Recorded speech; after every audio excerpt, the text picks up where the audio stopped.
Hello and welcome back to another episode of Track Talk. Today we are rejoined by Arglin.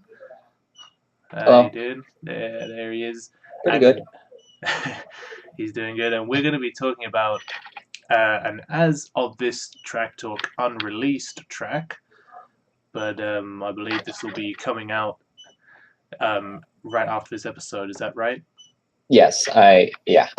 Awesome. So the name of this track is Liltommyj 2015 Megamix. So this little one of the most direct song name tracks I've ever seen. To be honest. Yep. I couldn't come up with anything creative, sadly. All right then. So this is a collab, I believe, between yourself, Qbalt, and Mnoppee. Yep. Sweet. So tell me about this track, my dude. So, this track started the concept of syncing to the song started back in I think either June or July with Qbalt, but we ended up scrapping it because it was just like we just gave up on it after a while. This is an entirely new revamp.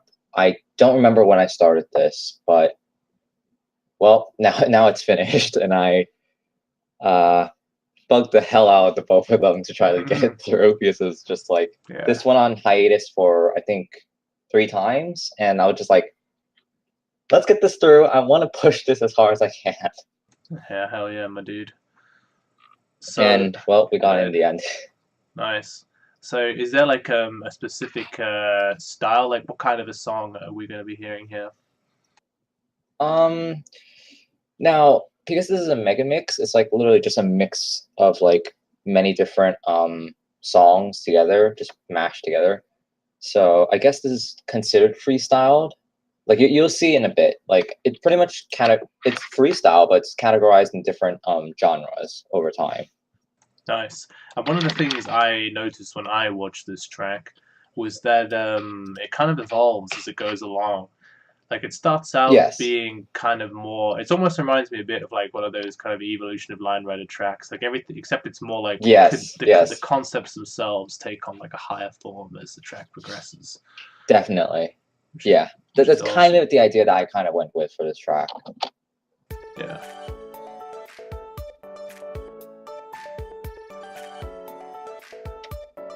Now, obviously, the sound won't show, so it won't come through. So, what kind of ideas do we have here? Is this just like kind of just more hitting the beat? This started off as like just basic and kind of like a little bit of quirk, but mostly flat sled and the occasional manual.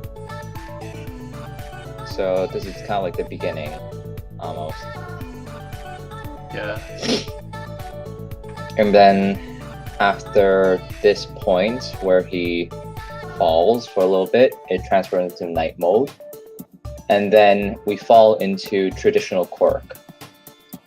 I enjoyed that super extended Cramiel. Yeah. I was kind of a little iffy on it because it was like, what do I do here while during the transition? And I just thought night mode, that's the best I can do. And then now it transitions to X45Y, which Mnoppee is really good at. Yeah. Yeah, it's very fluid. And then after Mnoppee is kind of almost like an intermission section. Yeah, so with a lot of manuals and stuff like that. Yeah, kind of more of a return to the beginning, but more spinny manuals. Yep. And then we kick into just nothing but 10-point cannons. Yeah, it's very satisfying though to actually watch this because it just always hits on the beat. Yeah, definitely. And you get to, this part took the longest out of every single part, and I think it lasted for over a month, and everybody kept on asking me, it's like, oh yeah, is this collaboration dead? It's like, no, it's just that 10-point cannons take forever. Oh jeez. But I got there in the end, so, and I'm really happy with the result of that part.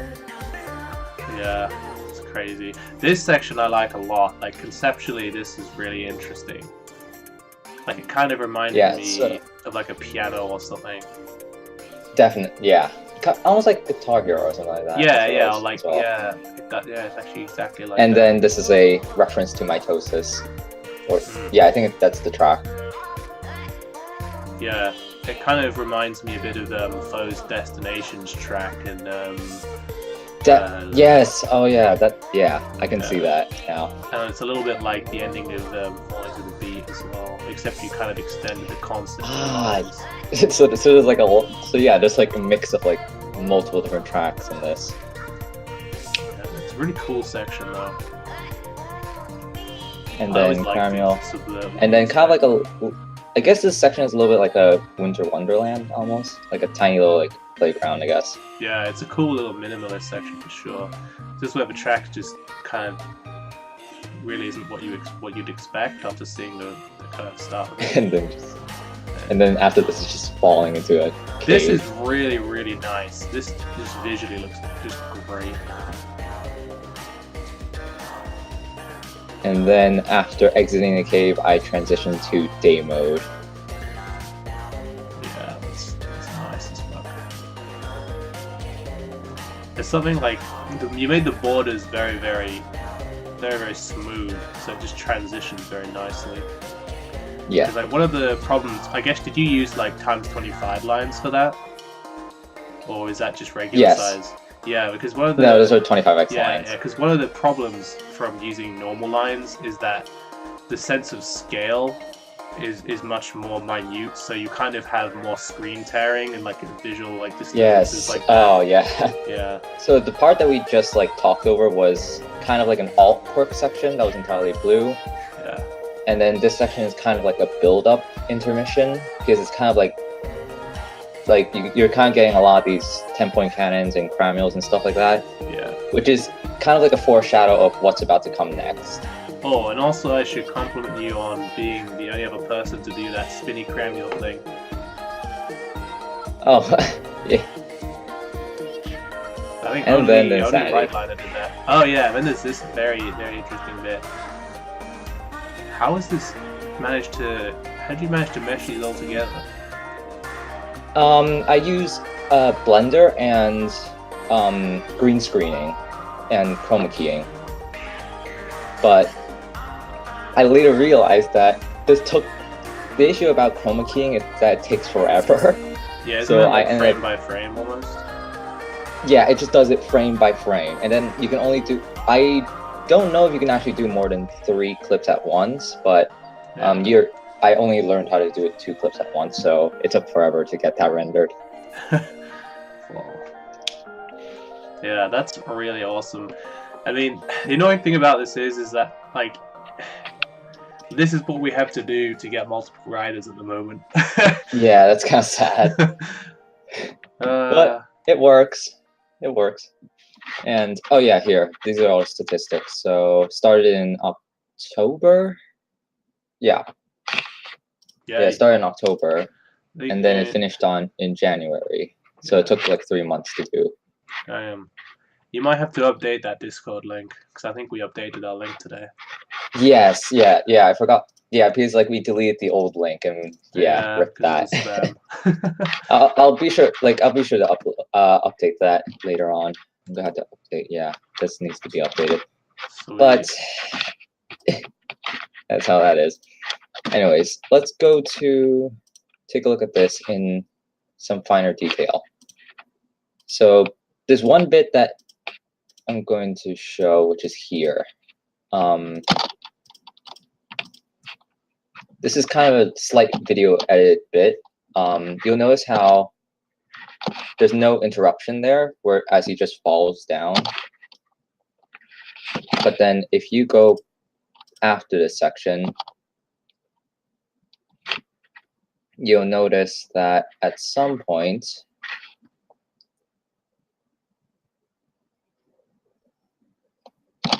that's the same section, but then this is written over it. So yeah, I didn't really like that in the actual thing, so I deleted it. And then that's how it became. So in the actual track, it looks something like this. Going backwards.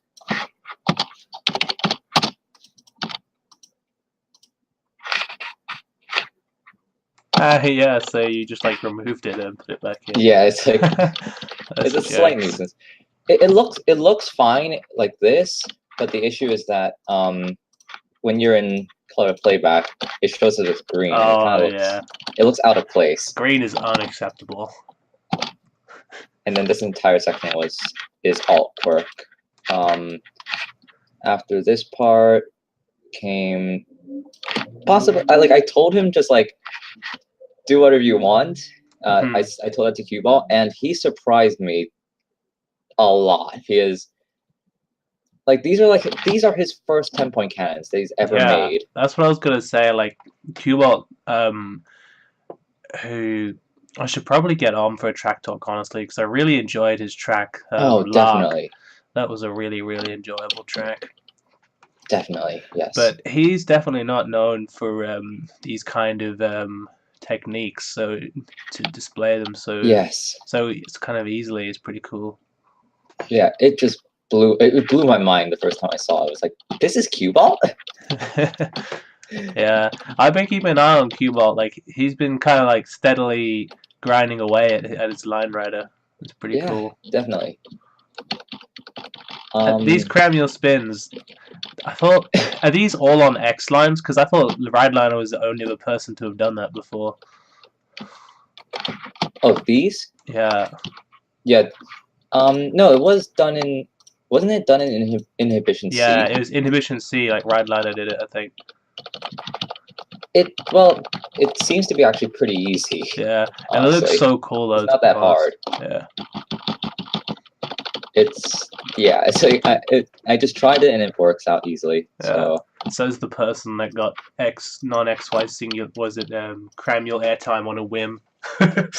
Oh god, I don't. It's like any like Cramiel that's like slanted and in the air, just like instant 10 out of 10 best track ever. It's like it's impossible. It's almost impossible to get that type of Cramiel.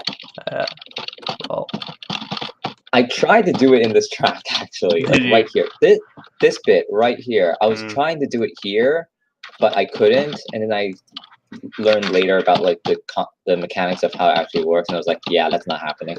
Yeah, I can't even imagine the the amount of luck that it just took for you to get that on the first time. To be honest. Yeah, that was. I'm still so annoyed about the fact that I literally was like, oh hey, cool, I got a slanted Cramiel. Okay, like move on. I didn't even bother to save it. Yeah. Bad times.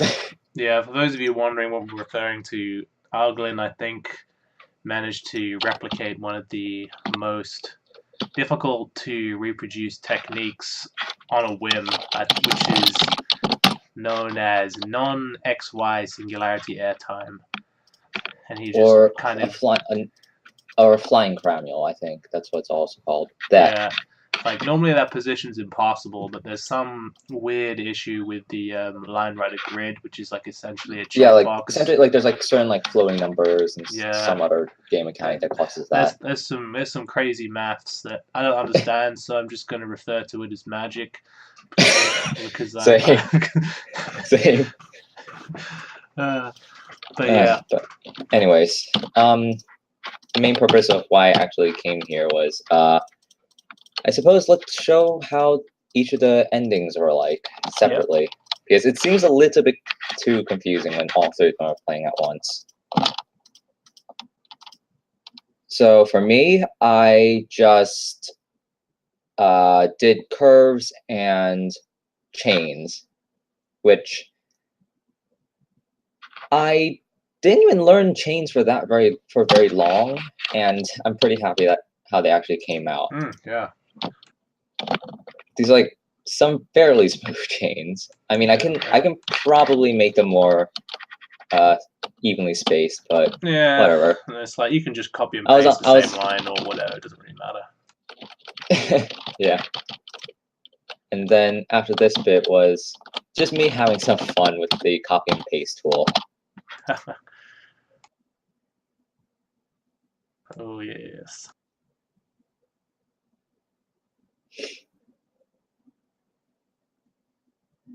Yeah, kind of almost playing with the techniques that you saw in Ruby Falls. Yep. This so essentially, what I did was that I used legacy camera, so then he always stays in the bottom left without moving, and then I just slightly flick this upwards, and then I bounced him out there, and then when I go into singularity, it flips him over. And I was going to actually just do another flat set section, but I then realized that I could actually try something like this, in which it actually came out pretty nicely. Oh, hell yeah. He's just stuck in that position the entire time. When I first actually did this, it was I actually found it difficult because I was like, I actually did this with only blue lines, and then he kept on like falling forwards like this. I was like, I had no idea how to fix it until like after a while in the stream. I was like, oh wait, I can just push him forwards. Oh, yeah, and for sure. That's how I managed to get that. Then here is, I ended up making a chain, and another chain here, which is a tail, and that is incredibly close to the foot. Another singularity, and then this is a manual essentially, as in which you mentioned again Ruby Falls, but Ruby Falls did not use copy and paste. It just used hand done. So Yeah. This is kind of a little bit easier than Ruby Falls. It's like, you almost kind of remind me of the fall into the beat stuff as well, because I could see, because you've copy and pasted it so precisely, like he actually like rocks in place and stuff as though he's going slowly. Yes, It's kind of interesting. And for this section, this was just me fooling around a little bit and seeing what would happen if I actually push him forward like that. Yeah. And it just makes him roll. That's pretty cool, honestly. Shout out to Fozon, who actually showed me this trick. It was like, oh yeah, you should try doing this. And I was like, oh yeah, that's actually pretty cool. And then I ended up making that. Yeah, that's hella cool. Like the only issue is that when you copy and paste, it looks like that. So it'd be up there, and then it would just be too much force for him to handle. So I have to move it back down, which is why you have this like weird like pushing up and then stopping and then pushing back up again. Yeah. Which I can't exactly do much about, but it still looks cool. Then vertical pramule, and then horizontal, and then I used a trick that is known as horizontal multi-lining, in which essentially you take one line, you copy paste it, and then you move it slightly below. This was used by Rideliner in Inhibition C, and I had no idea how he did it, but now I kind of realize how you're supposed to do it. And then the ending is pretty generic with a cranial stop. Hey. So mine is fairly simple. I did mine in like, I think I finished this entire ending in a live stream, so it didn't take that long.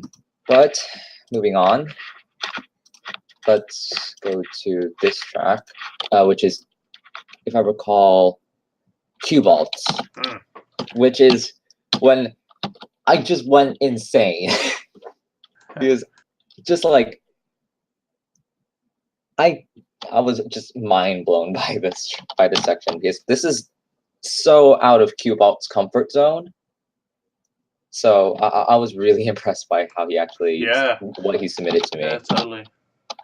He's really been working on his techniques. Actually, no, wait. Is this? Hang on. No, this is Mnoppee. Sorry, because like as soon as I see this is definitely Mnoppee. So sorry. I think this will be this is Qbalt. We'll see Qbalt in a bit. Yeah. But well, I guess we kind of just essentially hyped up that section. Yeah, better be good.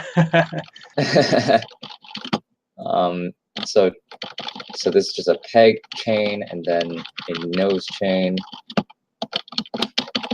Also, liked that you gave them all individual scarves. That was pretty cool. Yeah.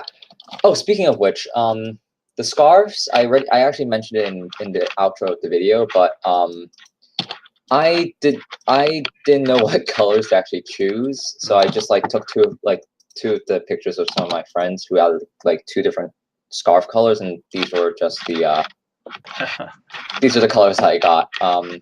So this one was Gentle Moa, and then this one is Hydro, which are 2 of my friends. Sweet. So I will be actually showing them the video, and it's like, hey, look, I used your scarves. It'll be a nice little Easter egg. Oh, there's something really cool in this section. Give it just a moment.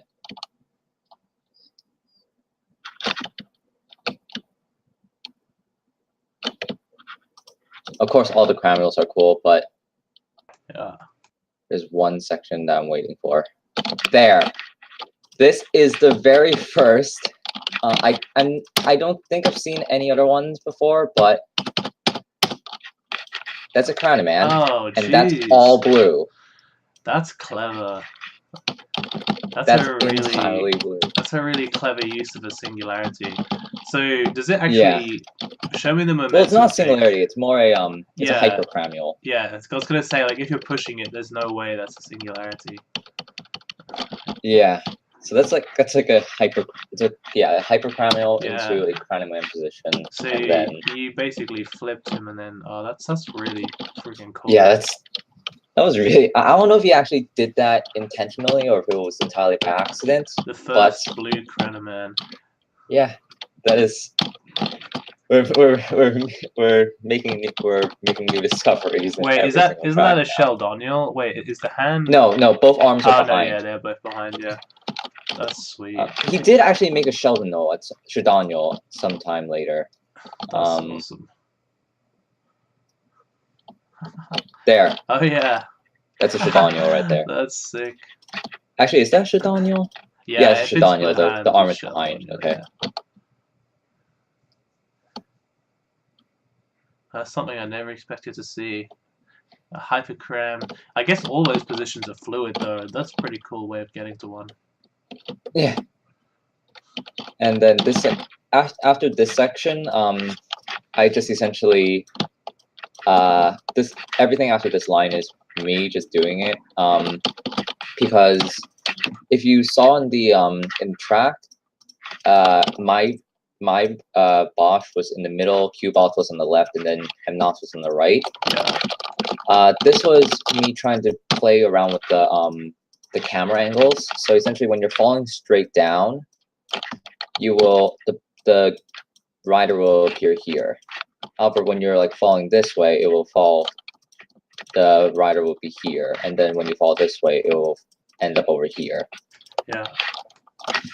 So that is what I did for Mnoppee's part by pinging him in this direction, downwards, and then I pinged him upwards slightly, so he appears higher up than my rider.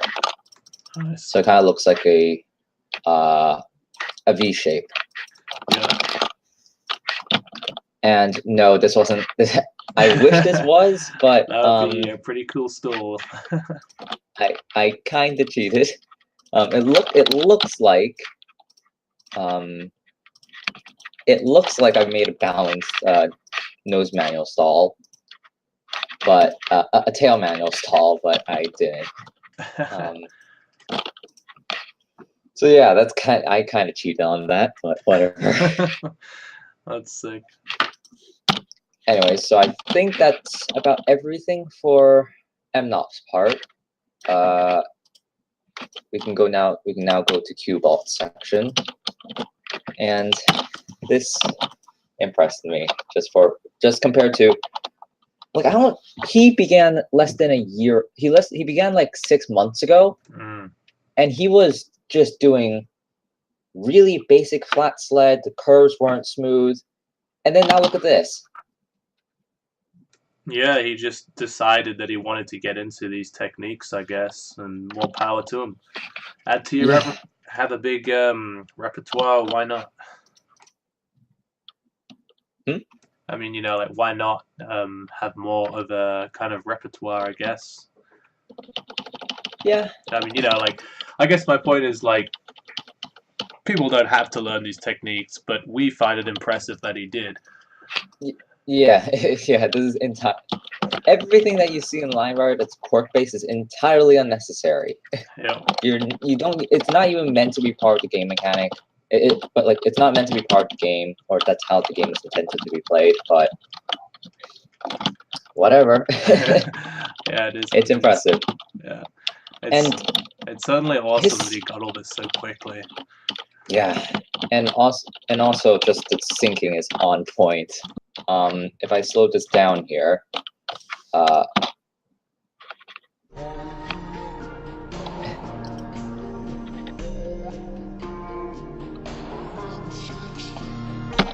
he just literally synced every single beat and every single vocal, which is just even I like would just give up on that most of the time.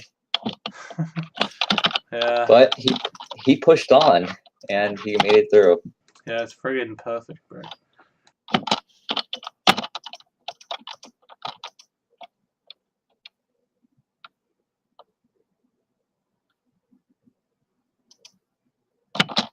Also, this, like, he was again like so. Those were his first 10-point cannons.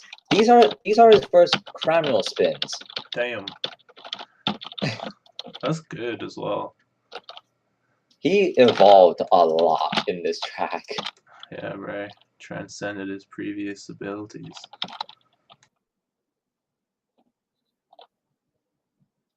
Huh.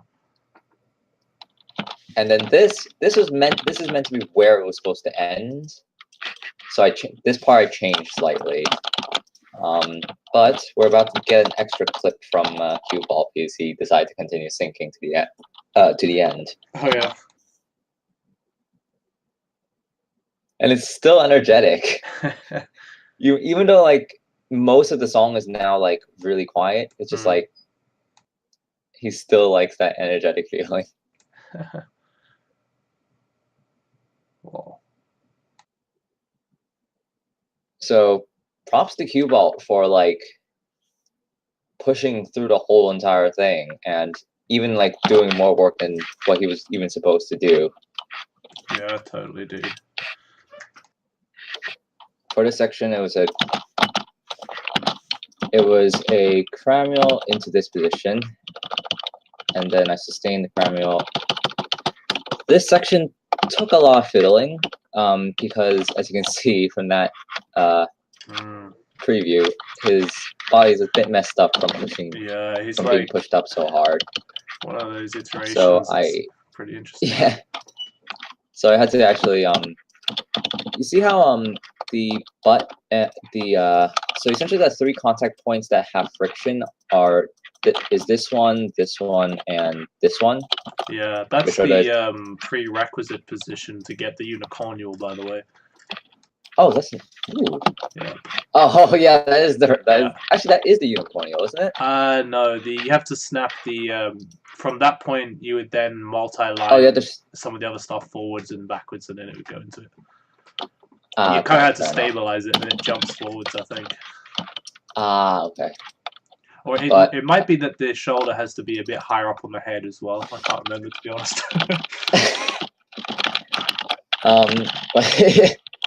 But anyways, so these 3 contact points here, minus that contact point at the very edge, have friction on them, or have like a friction value that's significant. So I essentially pushed all of I took this line here that's highlighted and this section here to here that is multi-lined more than the other sections, which was me trying to actually push all the contact points forward and then eventually saving him from there. Nice. This section, I don't know why, but for some reason he somehow survives this without much issue. Somehow he comes off entirely unscathed from this, and I don't understand why.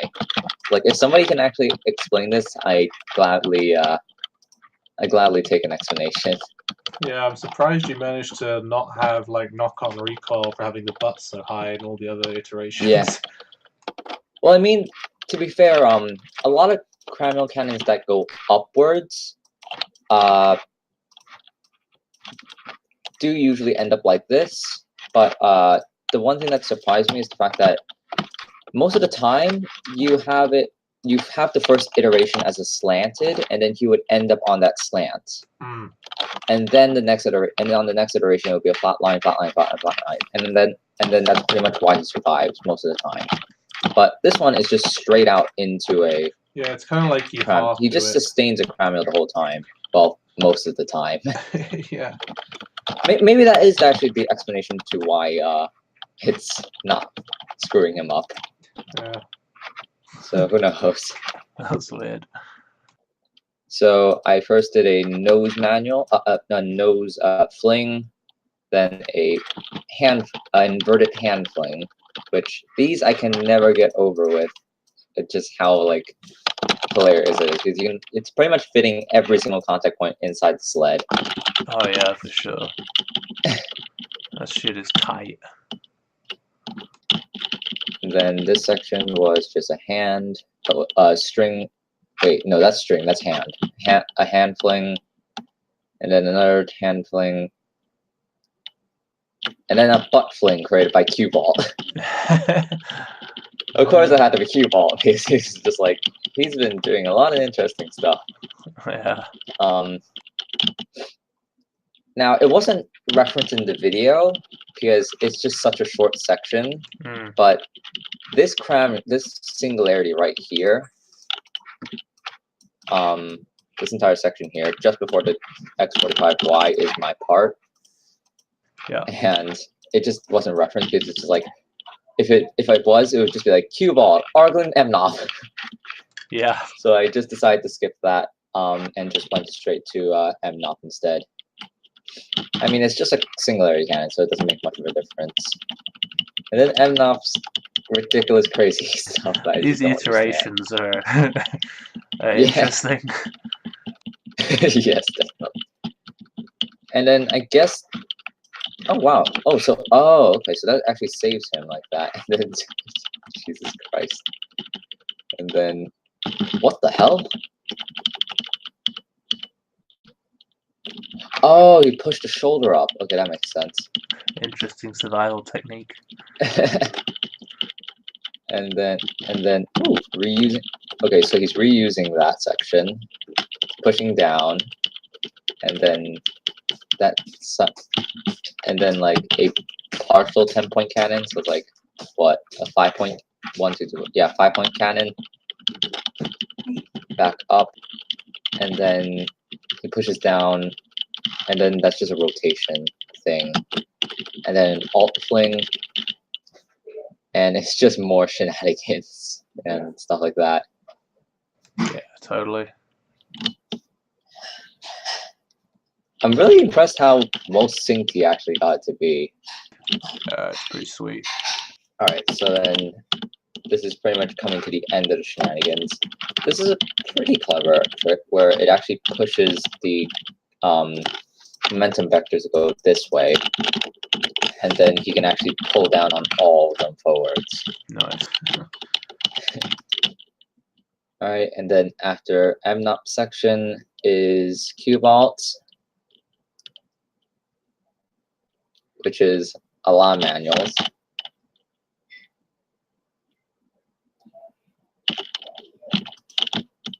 And then just a 10-point shenanigans. And in which I am grateful for like the fact that Noah added 100 times multipliers now. Oh yeah. So then I don't have to like check if the multi-line is working or not. I can just straight out go for it. Yeah, I noticed this in this section. I was like, all of these have got to be like. I thought there was only a few of them where you'd actually like attach multi-lines. Yeah.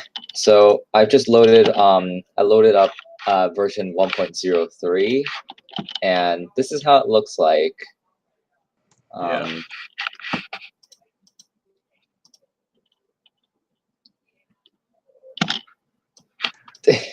which is Yeah, a bit insane. it kind of looks with like these- one of those like blood spatter analysis things from like Dexter Oh or my some shit, god.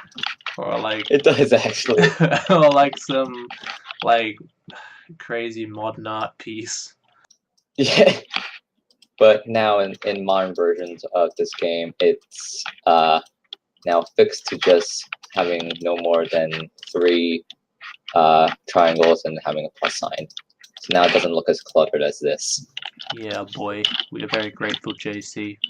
Keep up the good work, fam. Yes, indeed. Also, this took forever to just do each an individual dot at a time, but that one I got through that in the end. I mean, is that like would I ever do it again? No, because it's too much work for how much it actually looks like. Yeah, But it's still unique enough to just say like, there's no other way that you can actually kind of replicate this without having to do less work. yep. So this is pretty much like there's no other way that like you can actually achieve this effect. Yeah, but it's time consuming, and for how satisfying it is in relation to how long it takes to make, I don't really consider it as worth it. Oh but yeah. It's how it is. Oh, This that's is me nice. pinging him downwards, and this is when the part with the piano section begins. Yeah, this is one of my favorite bits, honestly. There's actually one thing to note. This isn't perfectly what is it? It's not perfectly aligned with this. Because if we go all the way down, you can see that this is a straight line here, and you can see that it's being pushed by it. Oh yeah. And essentially, I made it almost aligned with it, but it's not quite. And in order to achieve it, what I did was that, let's just pretend that this is the line that he's riding down.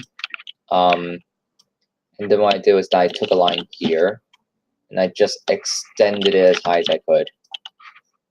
And then I went all the way up, zoomed in as far as I could, slightly angle it that way, and then drew an X, and then drew a line, pulled it all the way back down, and then drew the blue line there. Yeah, and shout out to Aether, who has now made this process infinitely easier. You can now literally just type in the angle that you want. Yeah, exactly. But I still use hand done, so that's not actually perfectly aligned. Even though it looks like it, it's just not. It's not. Yeah. And that's how I effectively emulated this. Because if it was perfectly aligned, I'm gonna have to sacrifice this. Oh no. As you can see, he can't be pushed. You get yourself into a bad place. Yeah, he ends up. This is usually the worst position to actually get into, because in order to get out of it, you have to like kind of like do this weird thing where you have to actually slightly angle it, and it's like you have to pop him out the camera and stuff like that, and then you have to make him survive after that, and it's just annoying. But so that's why I made it look like that with it aligned, slightly off, unlined. And then this section here was essentially just me taking a I just turned on legacy camera, so then he actually just stays in the same place. So that's the axis. Oh, that's nice. And then I just rotated this slightly, aligned it, and then rotated it slightly again, and then aligned it, and then just repeated that process again and again. Ah, very nice. So then it just like the issue about this type of stuff is the fact that I, as a person who has like has an OCD issue, I would have to extend to actually make them look seamless. I'd have to extend them like really far up. So I just made it look like they're all like the same width. Yeah. And then as you can see, it does clip like that, but the only reason why it's like that is because that you can't see it in the predictive camera. So it just looks like that, and it looks pretty much seamless. Because the actual width of this line here is the same width as the screen itself, which is why I'm able to achieve that seamless effect. Nice. And then after this section, it's mitosis, essentially. Sweet. It looks a lot. It looks a lot less appealing when everything's on, because like you can see that he's slowed down a lot, but then he speeds up later. But in the actual track, it actually looks a lot cooler, because you don't have a gauge for other than the scarf really, but you can't. Most people don't even pay attention to that. It just looks like he's going up and down. Yeah, the speed is kind of like a non-thing because it's so similar. Yeah, and then by taking advantage of the predictive camera, I can make him like go forwards and then throw him backwards. Oh yeah. This is him decelerating and then accelerating again, so he goes backwards. So yeah, it kind of gets a bit confusing.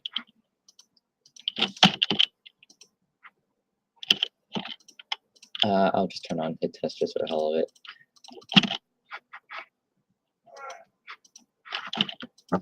Give me a second. Hang on!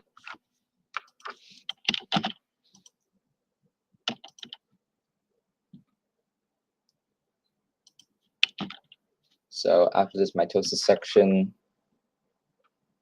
is Qbalt section.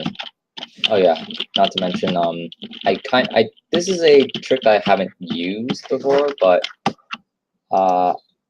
I kind of just like over time just learned to actually figure out how to do it. Nice. So essentially what happens is that I essentially push it downwards, and then he just goes into a primary position just like that. So it's just a flat line here and then a flat line below that. Oh yeah. And he lines up just like that. And then afterwards, we have just the pillar that just goes up. And then stopping right here. So this section was Qbalt's, but it's technically Qbalt and I, because he didn't actually do the scening for this section. I kind of did most of the scening. So it's actually most of this was just floating like this, essentially. It just looked like that the entire time. Track is revealed. But that's how that. So then I kind of just like scened it a little bit just for the heck of it, and it came out pretty nice. Oh yeah, it's very nice. Kind of reminds me of like a little park or something. Yeah, pretty much. Yeah, a little like cute little like playground at the top of the cliff that is just infinitely fun. Now, right on the edge of the cliff where the children like to play. Make sure to monitor your children at all times before they fall down into the cave of two. Yeah, into the crevasse or whatever this is. Yes. Now I did say earlier that I used 25x lines. Before that, I did not use 25x lines, and it's just like, look at all of these lines. I think I remember you sending me a screenshot of something that amounted to this. Yeah, I sent you a screenshot. And I was just like, you're oh my god, why are you doing this? This is like, why are you not using 25x lines? To the nth degree. Oh, Jesus. It's like, because like, screw it. It lagged my computer really badly when I was trying to render it. When I was trying to load it up. Is that where most of the like 500,000 lines came from? Yeah, pretty much. Well, it's more like 1/5 of the. I think there's like about 100,000. That was it. Just a cheeky 100K. Everything else was entertainment. Holy The only Jesus.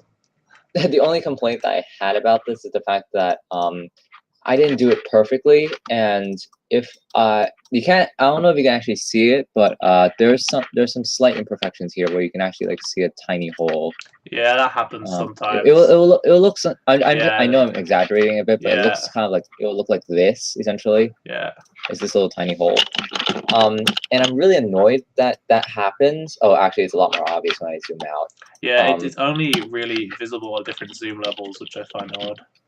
Yeah, but it's actually mostly visible during the when you're in day mode because it's actually like little white specks on in a black screen. But when it's in night mode, you can't exactly see those specks anymore because Yeah, it's true actually. like it's a dark speck in an entire field of light that's Yeah. like drowning out And it's darkness. like it might as well just be a speck on your screen or something. Like you could never tell. Yeah, so you can't really even tell what's you can't even tell that's actually there. And then after this bit is me finally using 25x lines because I actually have logic in my mind. You're like, oh wait, But- this is horrendous. Let's just make life easier. The issue was this was that in the beginning you can see how all of these are like really messed up looking. It's because that I essentially zoomed in and then I actually held down the pencil tool and then just moved it like that to fill in this section. I appreciate the speed that you just clicked on your keyboard to expand that to 25. That's ridiculous. Jesus. I've pretty much learned it. And then this one's just like, oh my god. New world record is taking place here, boys and girls.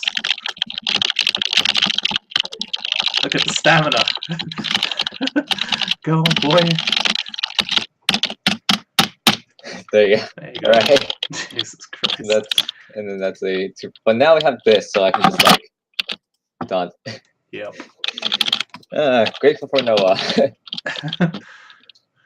He still needs to make the scenery lines thickness, so it's kind of annoying.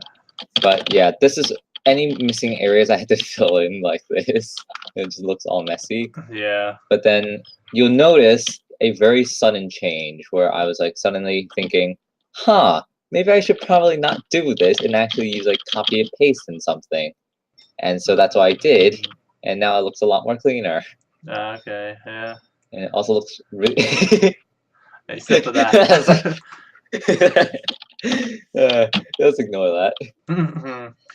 Yeah, when I made Promnesia, I had a lot of stuff like that. It just ends up. It's so trippy. Good times. And it's just so essentially what I did here was that I actually I first outlined the entire section, but then I first created the track obviously, but afterwards I had to meticulously draw each individual line like that to follow this, because they're two different sections. If I try to just trace it directly, then he's just in blackness.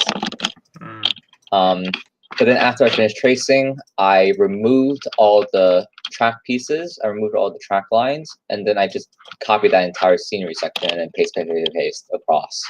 Oh yeah. Which is the same, it's kind of like the same technique that I use for Peaceful Nights, where I combined all the parts together, all the scenery parts together. But instead of multiple parts, it's just this. And then we're back to where we were. Yep.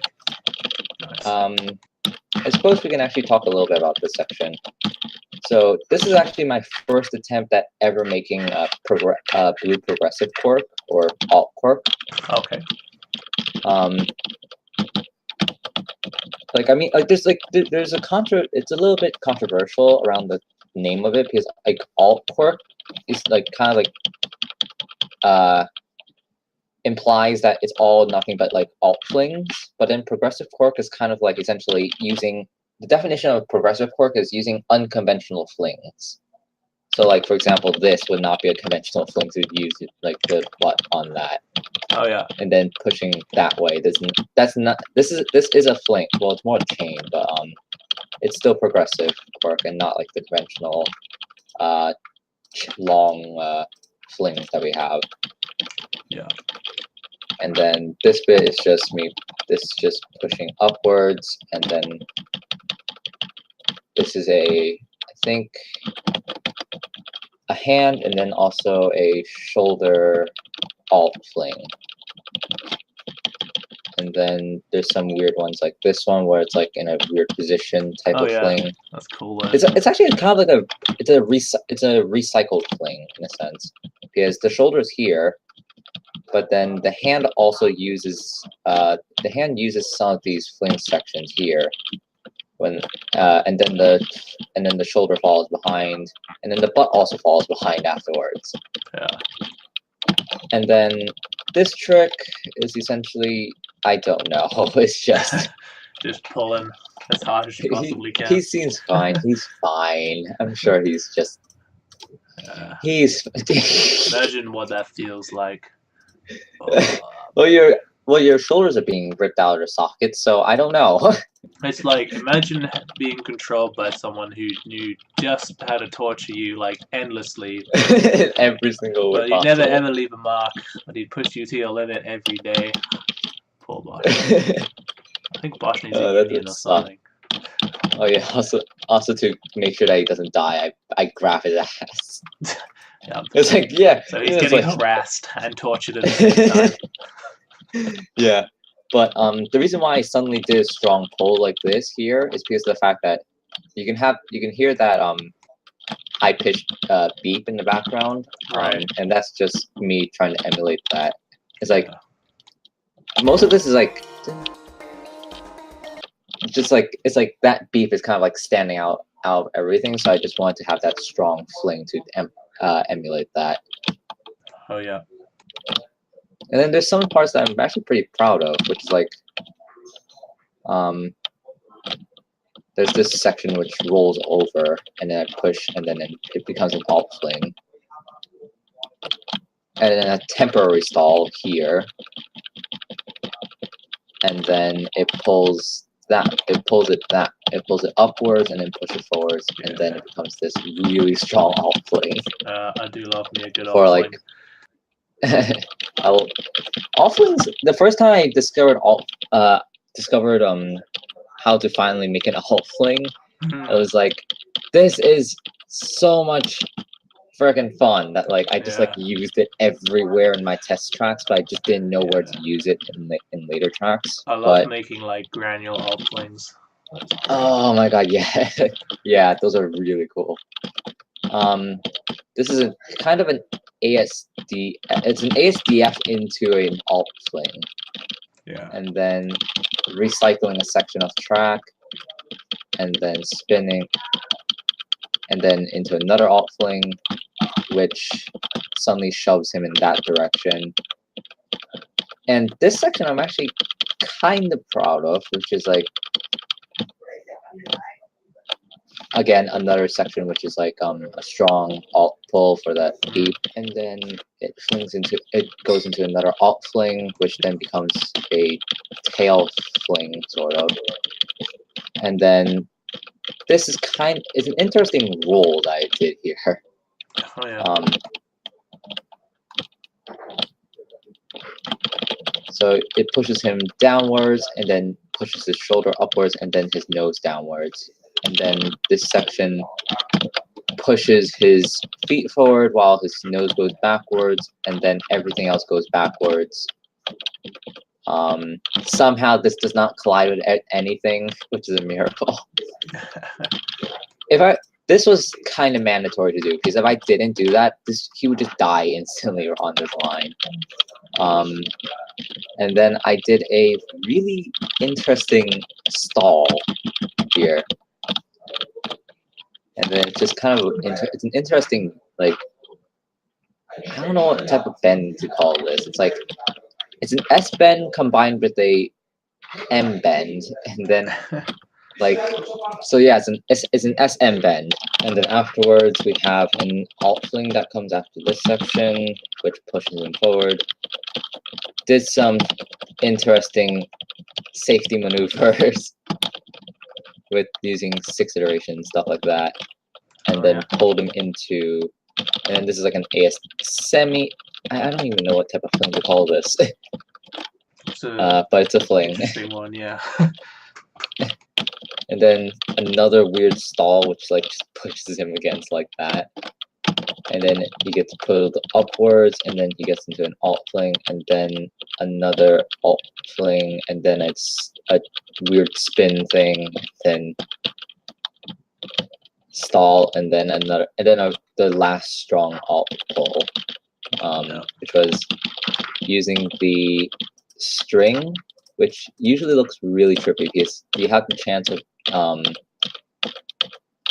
you have a much wider range of where you can actually pull the string, because it actually can be it can go into, it has this range here when it's in a fakie position, and it has this range here when it's not in a fakie, while this only has about this much range, and this section is just not possible because he's going to die.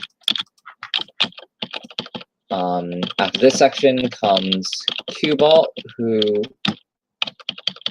actually somehow, which really like nailed that cranial section, which like I'm pretty like this was like his first cranial in this entire track, and then he like uses it straight into a cranial cannon, and then into another cranial, and then a manual, and then a cranial, and then a 10-point cannon.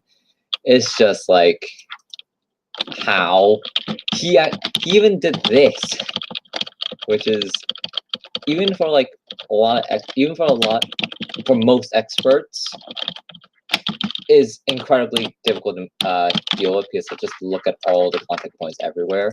Yeah, it's messy. And he just did it with almost relative ease. Well, like I can't really consider it relative ease because I don't know how long it took him to do it, but it's something that I would never attempt. This section is a shoulder, and then a nose manual, and then a cranial, and then another cranial cannon over here, which he actually, I'm pretty sure he maximized, I think. Yeah, that's pretty close to maximize. Yeah, that is pretty much max. Yeah, that is actually max, because you could, like if you look at the speed here, it's 83.60 pixels per frame. I'm pretty sure the maximum. The max is like 100 and something, I think, because I got that a couple of times.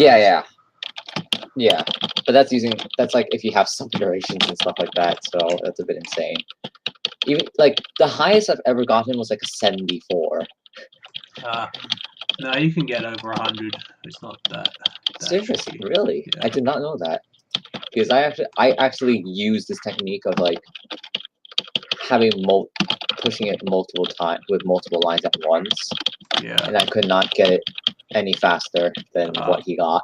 Basically, just stick more lines in it until he jumps higher. His technique, pretty much. Yeah, fair enough. Just endless. Fair enough. Stacking.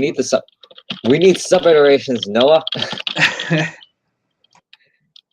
Anyways, he actually grazed the section pretty well. And then this part is my section, which is just the classic me with the singularity. Yeah, singularity. Like if you see a singularity followed by many more singularities, then it's probably me. And you know you're on Arglin's channel. And then afterwards we have, this is no, this isn't max. Wait, it isn't. No, it's not max. But as you can see, this is like only 60-ish pixels per frame. And because of the fact that I was losing a lot of speed as I was going down, as I was going up, I decided to multiply it twice. This time a lot more strongly. Because you can see how like if you look at the speed, it goes to 41, and then it goes back to 48, goes all the way down to 35, and then shoots back to 57. But because it's so zoomed in, you really can't tell that there's a sudden change in speed. Yeah, totally. Oh yeah, and then we have this curve set. I don't know why is this line here in the first place? Never understood that. Whatever. Rest in peace, line.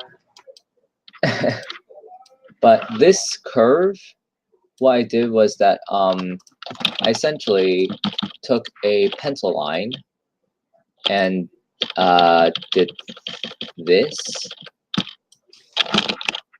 Oops. And then I highlighted that pencil line, rotated 180 degrees, or a little bit more than 180 degrees, and you get that effect. So then you have this like nice, it comes down and then just bounces him up, almost. And then following this, we have another vertical cranial. This time slowing his speed down significantly. This section, yeah, pretty much almost a dead cranial position, but I didn't actually get into one. Again, it's slightly not perfectly aligned, so he can actually like. As you can see, these are all straight lines, so he was entirely fine. As you can see the slight artifact of that slightly bent line. Oh, yeah. And then afterwards, he pushes this way. So essentially, this is like it's like one of those conventional cranial cannons, but on its side. Yeah. And then another cram spin. This is like, I'm pretty sure these are more than, like, Rideliner did like the 45-degree angle spins. These are more than 45 degrees. Yeah. Yeah, they're pretty hardcore turns. Yeah.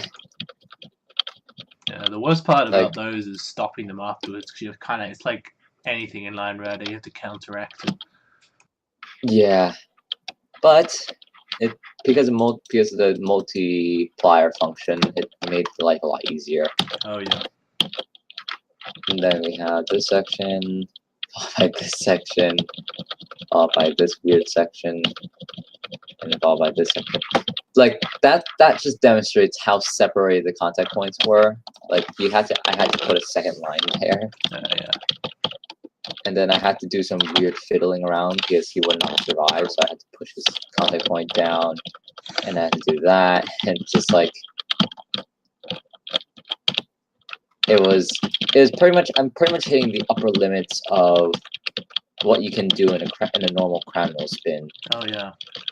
This is around the maximum rotation that you can get. So that pretty much now sums up everything that I had to say in this video. And nice. I mean, there's probably some other things that I missed, but yeah, I mean, I guess yeah, go ahead. Like from what I'm seeing, that's pretty much all. That's all there's left. Yeah, I mean, we basically covered almost everything twice, so I think we did a pretty thorough job on this track. Yes. Sweet. So yeah, with that, thank you for joining us for another episode, Arglin. Thanks it's been a pleasure. Yeah, and thanks to you guys if you made it this far into the video. You're champs. If you didn't make it this far into the video, we're disappointed. God damn. Yeah. If you made it this far, you have no life. If you didn't watch the whole video, if you did make this far, then you have no life. Yeah, you can't win. Like, you basically have no life if you're into Line Rider. Yep. All right. So yeah, leave a like or leave a dislike below. Thanks for tuning in today, and we will see you next time. Cheers. See ya.